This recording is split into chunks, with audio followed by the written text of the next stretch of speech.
الله أكبر الله أكبر.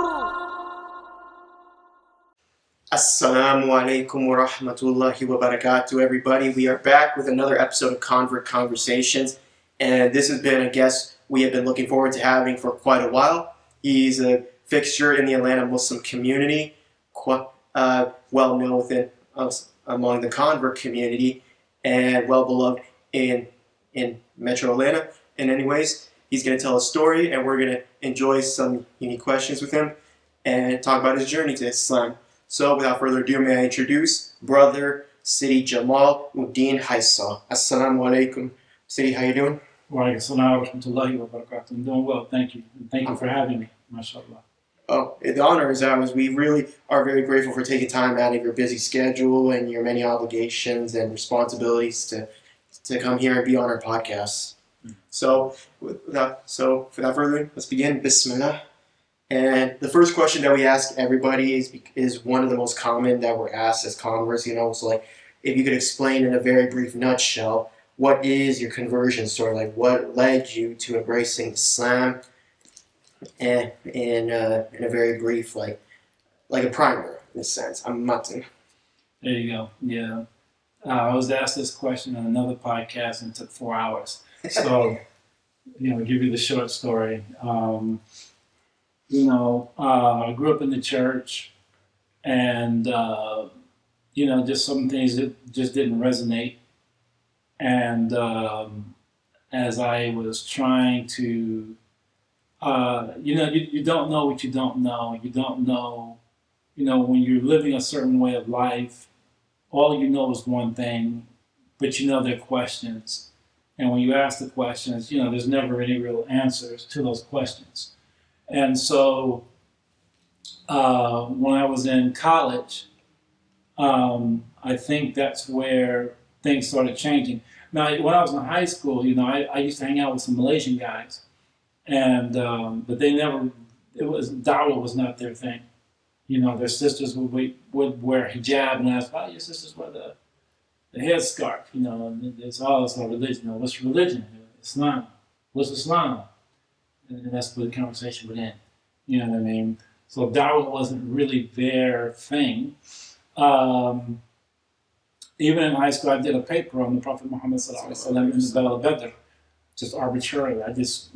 They gave me a list of things to write about, and that's just one of the things I wrote about. So I guess you could say it was kind of in the making, if you will. But it wasn't until I got into university that I started, and this is like in the 80s. So we're talking about like 1987, 88, 89, right, 90. And during this time period, we're looking at a big wave within hip hop. And unlike what we have today, then hip hop had all kinds of different genres. And one of those genres was a kind of a conscious, kind of a black nationalistic, kind of a rebellious style of rap. And a lot of it was led by people who associated themselves with Islam. At the same time, the Nation of Islam was getting very popular with Farrakhan. And when Ice Cube broke away from NWA and he started on his own thing, he kind of linked up with Farrakhan and the Nation of Islam, which also bolstered the emphasis, or I'm going to say the awareness of Islam, right? And then, the movie Malcolm X came out and all these kind of things. And so I was very interested, and I met a few Muslims and asked a lot of questions. And in the end, I wound up reading the autobiography of Malcolm X. And and I was talking to another brother by the name of Yusuf Ali, his brother from Philly, and sat with his family a lot, and they were beautiful people. And by the time it was all said and done, I was like, yeah, when I closed the book, I was like, yeah, I want to be Muslim. And this imam, when I was in college, Imam Abdul Haq, he, in Carbondale, Illinois, he talked to me. I asked him about Islam because I wanted to talk to him about it. He used to be a part of the Nation of Islam. Then he became an Orthodox Muslim. And so I spent some time talking to him. He was the first person to give me a Quran and there's a lot of stories around that too. But nonetheless, that was, how I kind of came. And I looked at a lot of questions. Islam had answers. And the movement at that time, trying to, for many people, one thing you'll notice, and I'll say this about, I can say a lot of people in America, a lot of people become Muslim because it's a rebellion. It's revolutionary, especially during that time, because we have more of a revolutionary mindset. Although the people that preceded us were the revolutionaries. They did the actions. We just kind of feeding off of them and just talking. We know there's very little action. But during that time period, a lot of people found that Islam gave us the ability to remove ourselves from Western social norms and allowed us to find we were able to replace it with something we felt was better.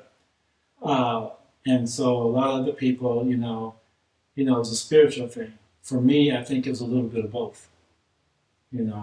Although I didn't really change and dress a whole lot like a lot of people that I know. I didn't change a whole lot, but my attitude was always along that revolutionary path, but also at the same time, and probably heavier on that spiritual side of things. MashaAllah.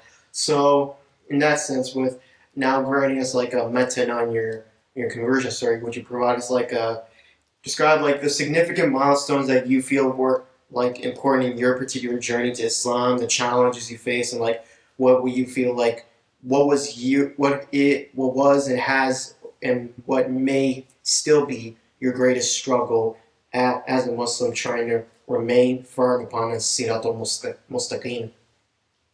Well,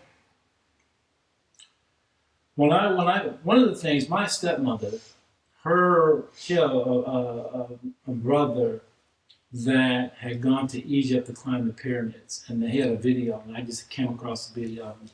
In the video, they were talking about how they were talking about ancient, Egyptology, right? And they were talking about how the pharaohs and their headdresses, the little cobra, right? And the little cobra was actually a physical protrusion of their third eye, right? Which elevated them in knowledge. And I remember saying to myself, I want my third eye, right? And so when I got back to this was during the summer, and when I came back to my dorm room, I was sitting in my room and I was like, how am I going to get my third eye? Physics is not going to give it to me, so it's not science. Because I was taking physics and stuff like that at that time. Math is not going to give it to me. Psychology, no. Philosophy, heck no. So the only thing that I felt like would bring it to me is spirituality. So at that time I went and got rebaptized at the church and all this stuff and started really reading my Bible, but it was empty to me. It was still very, very empty. So when I was able to really look at the Quran, that's when things started really opening up, right? And I remember there was a speech at my school by one of the Mission Islam people and one of the ministers. And after the lecture was over, my girlfriend's best friend saw me there, and so I was really woo, And she asked me, you thinking about being Muslim? And I see her grandmother and aunt were missionaries. And I said, oh no, I'm not going to become Muslim. No, I believe in Jesus. I'm never going to stop believing in Jesus. Don't worry about that, That same night I opened up the Quran, and the story of Isa alayhi salam popped up. I mean, it's one of those nights where you just kind of open the book and just let it fall open wherever. And when that happened, the story of Isa alayhi salam was right there. And it talked about him, his birth, and all these different things. And that's when I realized this is how I actually believe in Jesus. As a Christian for 20-something years, I could not articulate my relationship with Jesus and how I actually believed in him. Reading those few pages that I read, Allah subhanahu wa ta'ala had articulated for me how I actually believe in Isa alayhi salam. And so that was a major milestone. The next major milestone was when my grandfather died. you know. And when he died, because he was in the hospital, had a stroke, and I had gone to see him, and I had come back. I was in my apartment at that time, and still in university, still in college. And my mother calls me, and she's like, you know, you need to go see your grandfather. I said, I just went yesterday, day before yesterday. I was just there. Well, you need to go back again. And then she gets a call, you know, she says, hold on 1 second. She clicks over, comes back, he's dead. I said, all right, I'm on my way. I'm at the phone. My grandfather lived a very reckless life.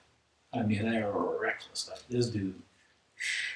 So I ran into my bedroom and I was on my knees praying to God for his forgiveness. Right? And I was, oh, Jesus, please, Jesus. Oh. And then right there in the moment, I said, why am I praying to Jesus? Jesus doesn't make the final decision. God does. So from that moment, I never want to talk about Jesus. I just want to talk about God. Right? So that was another, for me, that was a major milestone because now my focus is on Allah. And so moving from that, as I've kind of, you know, moved forward, the issues that you're asking about obstacles, you know, the biggest obstacle I have is lack of exposure by the people. And I'll explain what I mean. I've grown up, when I was in high school, in freshman year, like I've grown up in predominantly white neighborhoods, that's first and foremost. I went to inner city schools, but lived in white neighborhoods. So I understand both sides and have problems with both sides. But at the same time, I've lived in other neighborhoods where I was with nothing but immigrants. And so being in their homes opened me up to cultures. My best friend at the time was a brother from South Korea named Jai Poo. And then a Chinese Malaysian brother named Merlin Kong. Then I became good friends with another Puerto Rican dude out in Cordona. Then a brother from Brazil named Albani. This brother from India, forgot his name. If you ever see it, you're watching, sorry, bro. But he was a really nice guy. Then there was another white guy named David, and then Paul Popoff. And then my guy who became my best friend was from Venezuela. His name was Luis Alcina. So I had a big, you know, group of friends, even a Jewish kid named Shai. You know, he was from Israel. And he came, and we were all just this group of people, you know what I mean? And these are people I hung out with. So now I'm opening up to cultures, right? And like I said earlier, I used to hang out with some Malaysian guys, you know, and just really like, so I'm engulfed in culture, so I understand cultures, and I understand how to respect people's cultures. You know what I mean? And I'm not trying to be the American guy coming in and you got to do it our way. No, I'm trying to learn your way. How do you do things? So growing up and then becoming Muslim, a lot of things culturally weren't shocks to me. Whereas people who've only been in one type of community and now you have to go and deal with another community, there's a problem for them. Absolutely, and that's how I grew up too. You know, I grew up very cosmopolitan as well because, like, when this neighborhood, I've been in this neighborhood my whole life, and it was originally predominantly white, but then my family was one of the first few non-white families to move in, and gradually black families, Asian families, Muslim families started moving in, and I experienced early racism from both sides in a way because, like, see, of course, there were some people just didn't understand the Latin culture, so so things that were like so like I would go into the cafeteria with my arroz and frijoles, my rice and beans, because I wasn't yet in the lunch system, and I would get teased for it, and some didn't understand me. But then also growing up in the Mexican community, I try to excuse them now, try to give them a little bit of grace because like we were just establishing ourselves here in Gwinnett. And I feel like when you're like that and there's not many more of you, you might develop some sort of like bubble mentality in a way of like things that may have not been a big super deal in the homeland are now a big deal here because that's what you have to lean on. But because I was very reserved, I was shy, I was bookish, I did not have much interest in football. I was like, and then as I grew older, I had no interest in partying, I had no interest in drinking or chasing women. So basically I was like me and my sister in particular, we were not like the caricatures of what you would expect Right. Mexican kids to be, and we were known as like the weirdo children to stay away from. So in a sense, I've learned I know what it's like to face rejections on both ends. There are people who are different from you, but also your own people. Right. So because of that, my mom took that as an opportunity to remind me, like, you lean on the people who by their character, not just because they come from where you come from. Right. So from there, I leaned towards people who I felt like had good character, and most of them just happened to be people from completely different cultures. So in a way, I learned what it's like to respect all cultures, and like I could get along with every culture except the one I was born into, Mm-hmm. and it was kind of tough. And I didn't really learn to resolve those identity issues until this year when I finally put the remainder of those demons to rest. Yes. A lot of the hard work came in my early 20s, Right. but it was only like about earlier this year that I was able to finally put the remainder of those demons to rest. Right. So it's really hard like that. So what was it like for you, especially as a young black man who, did go to the inner city schools, but also grew up in predominantly white neighborhoods? No, that's the rough part. Because in my household, my parents did not allow me to talk slang. So there was no flow and dough and mo, or like today talking about some for show and all this stuff, right? You couldn't talk like that in my household. Now, if I talk like that, maybe with my friends when I was at school. When you walked into this house over here, no, all that was left, not at the door when you got off the school bus, right? After that, talking like that. And it's not because we're living around a bunch of white people. It's because my mother had a very strong understanding that language makes a difference. And normally, most of the people who were talking in slangs, but I'm talking about my time, most of those kids weren't very successful in school. Just period. I'm not saying that's the norm, that's the average, and everybody can't speak straight, it's not smart. We're not talking about it. We're not saying that. And we're not in academics, academic smart is not the same as street smart, it's not the same as other aspects of intelligence. We're not talking about the overall intelligence, we're just saying in terms of academics. I went to school around the black kids, they called me white boy because of the way that I spoke, right? And I made good grades. So that didn't help, right? But then when I go to the white neighborhood, I'm black. So I'm not getting invited to a lot of parties. Well, actually none. I never got invited to one party until my 8th grade year, right? And that's because we were all graduating, 8th grade. Can you imagine middle school, right? And so I'm graduating 8th grade, so that was my first real party, and I didn't know how to act, and so it really wasn't a good situation. And most of my, it was funny, in the black schools, I was in the band, right? In the black school, that's cool, right? Especially I was in percussion, I was a drummer. So you drumming, oh, now you're really cool, right? But then when I went to the white school, my parents took me out and put me over in predominantly white school. Everybody in the band were rejects. I don't know about today's time, but back then, that's all I rejects. If you ever saw that movie, Revenge of the Nerds, and then the guy says, he's out in the field, and he says, oh, you guys have been pushed on, kicked around, spit on, disrespected, mistreated, looked down on, come on out here and join us. And you watch the whole band came out the stands, right? The whole band came out the stands. So, that's how it was at that school.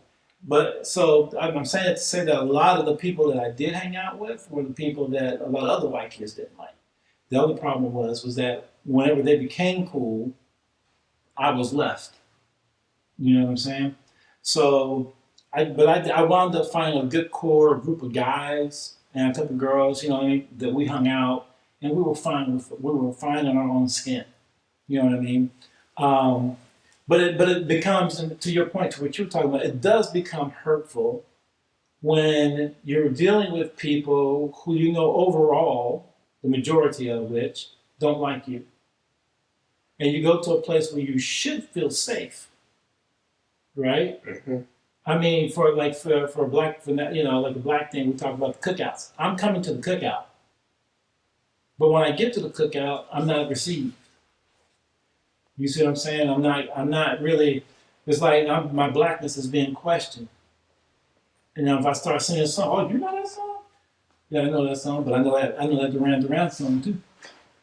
You know, I know that Depeche Mode song. I know that Clash song. You know what I'm saying? I know that Dead Kennedy song. Because for me, it's like I've heard this reggaeton song, I've heard this banda song, I've heard this norteño song, but at the same time, I was a kid who was into Guns N' Roses and Linkin Park and like and also hip hop, and it's like God forbid. Did you ever have an incident where, because I heard that this in turn kind of dates back maybe to the 70s or 80s, were you ever called an Oreo?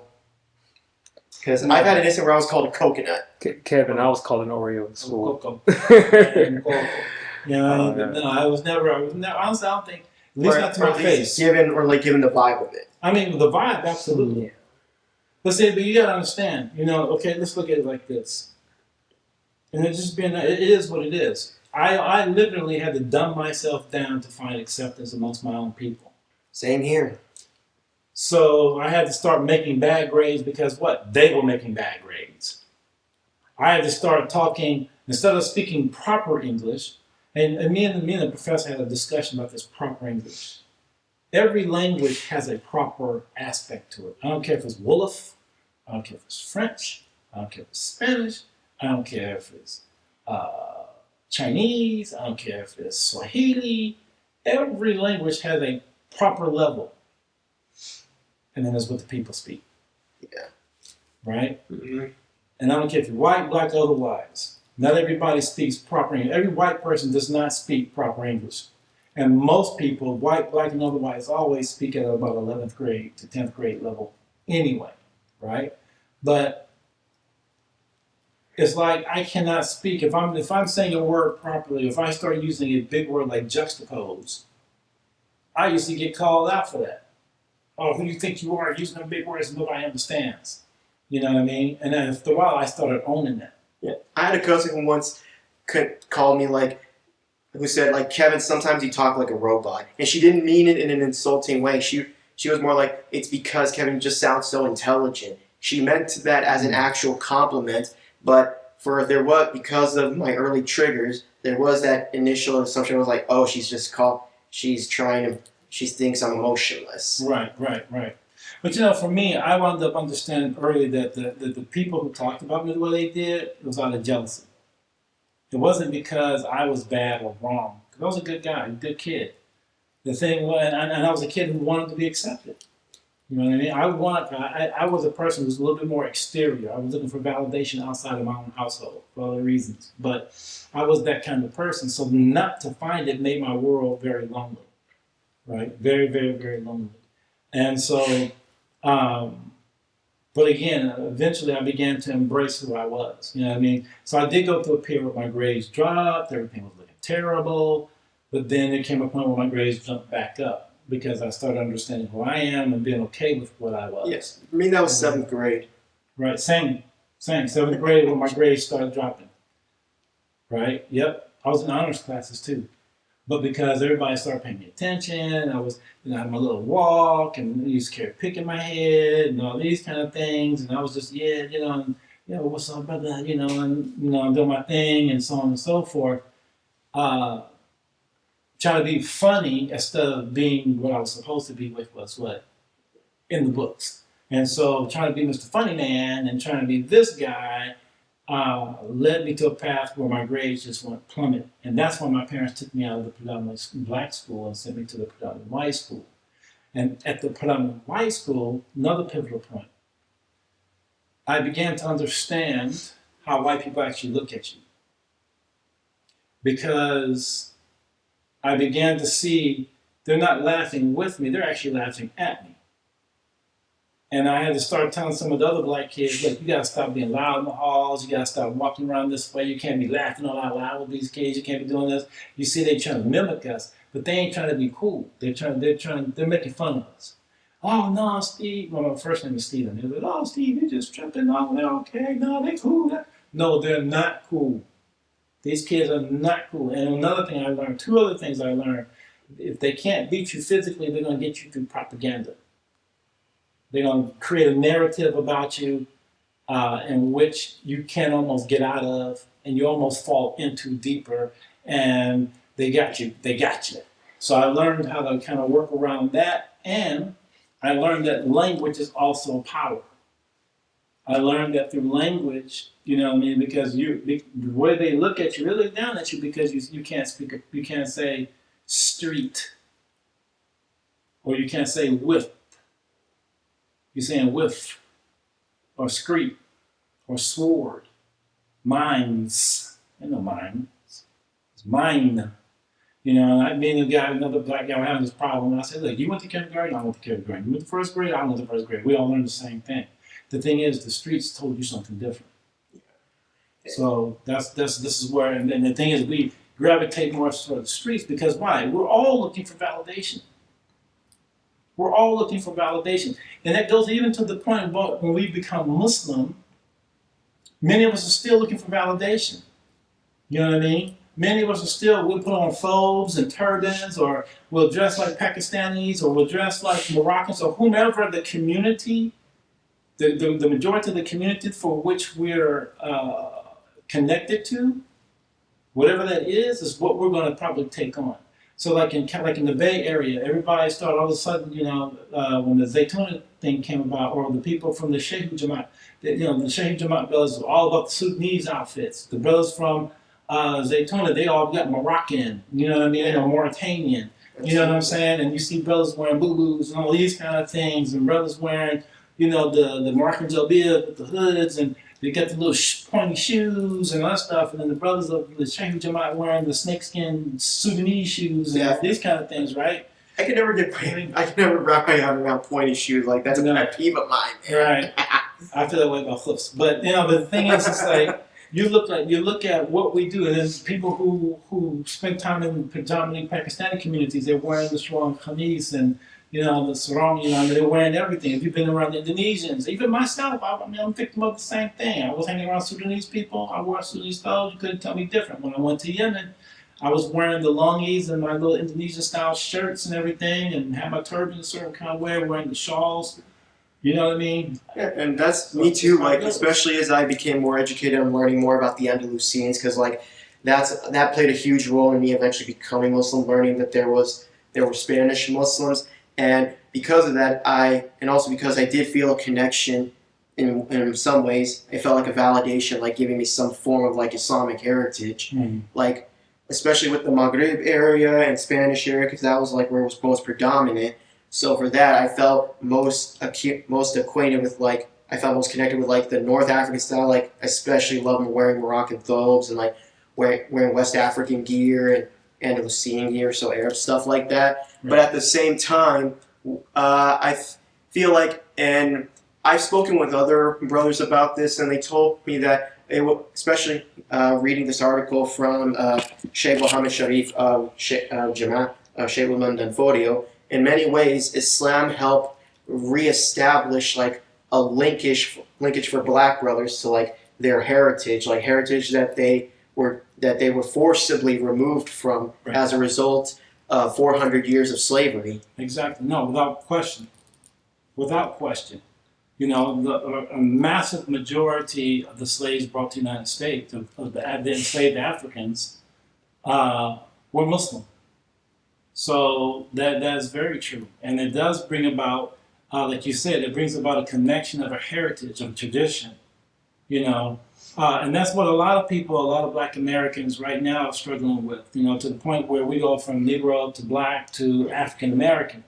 And it's because we're struggling trying to find some kind of connection back, you know, to the, you know, throughout the diaspora to Africa. And, you know, things like African Ancestry or Ancestry.com and these other services, you know, give a person the opportunity to find that connection once again. So you hear you're from Senegal, well, oh, there it is. You know what I mean? Or you heard, oh, I got some connections. And real difficulty in a matter of like being able to establish an identity for yourself, I would believe, that both the Black and Latin communities experience. They're not exactly the same, but they have very common roots. Right, well, very much so, and especially if you're a Black Latino.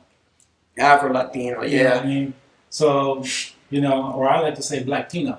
You know what I mean? So, like, if you're dealing with that, that's a whole nother ball game. You know what I mean? And even on that, you know, you just on the whole thing that you're talking about, let's deal with that. when you look at like a black person who is from Cuba, Dominican Republic, Puerto Rico, Colombia, El Salvador, Nicaragua, Costa Rica, Uruguay. I mean, black people all over the place in Latin America. A lot of people don't know that. But when a black American says to them, "Are you black?" and they say no, they go crazy. That's because of what I just said earlier. The way black Americans look at things, we're saying black for everybody, including Africans, right? When the rest of the world doesn't look like that, look at it like that. So when you ask someone, "Are you black?" you're asking the wrong question. The question you should be asking is, do you recognize that you are a child of the African diaspora? Yes. And so that's where it goes. Because now we're talking about something different, right? Because let's be honest. Now some Dominicans will be like, "No, I'm from Spain." Oh yeah, we know there's a colorism like in a Right, previous we're episode. not even talking about colorism. They could be as my complexion or darker, and they'll still be Self-denial. and I'm from Spain. That's what they'll say. We're from Spain. But a lot of that has to do with their ruler Trujillo. This guy did a number on some things. Trujillo is his name. So that's a whole other ballgame. We're not going to talk about that. You know what I mean? But the thing is, It's a complex stuff. But the point is that there's this whole thing where, again, we go back to the issue of validation, right? Because even like a lot of white Latinos, right? And I tell people, you're not white. You may be a white Latino. You may be white for Latinos, but you ain't white. And you know what will happen?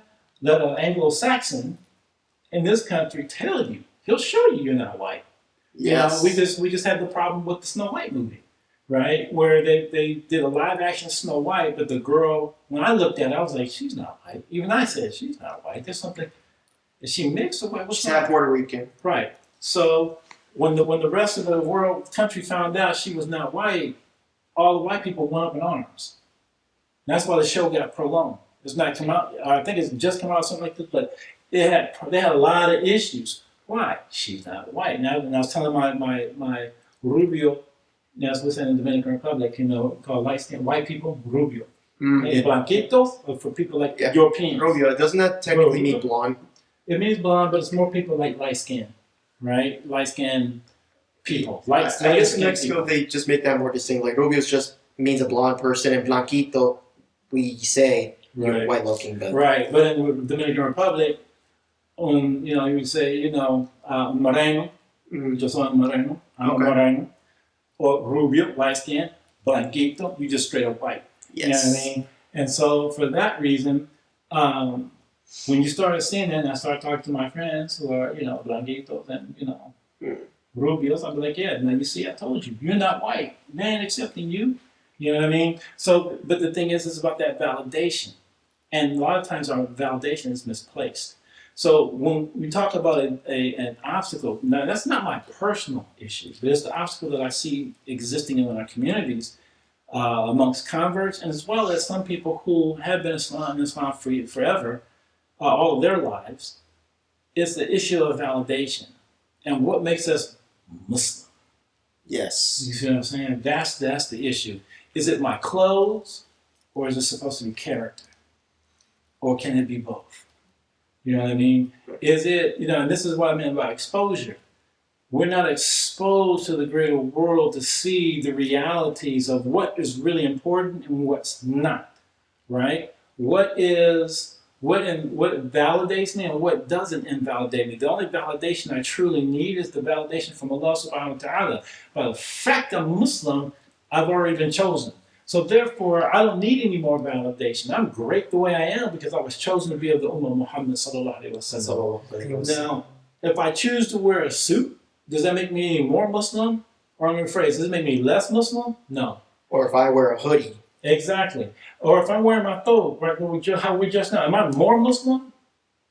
Am I more powerful as Muslim? No. Yeah, and that was actually a mantra that I created for myself when I was first Muslim. It was like, because see, I was a bit hesitant embracing the clothes at the beginning because I was warned early on to beware of that tendency to like Arabize or Pakistanize yourself. Mm-hmm. And I developed the mantra in my head was like, don't focus on looking Muslim, focus on being Muslim. That's it. And like, of course, like we embrace the clothes because it's a matter of us just appreciating them.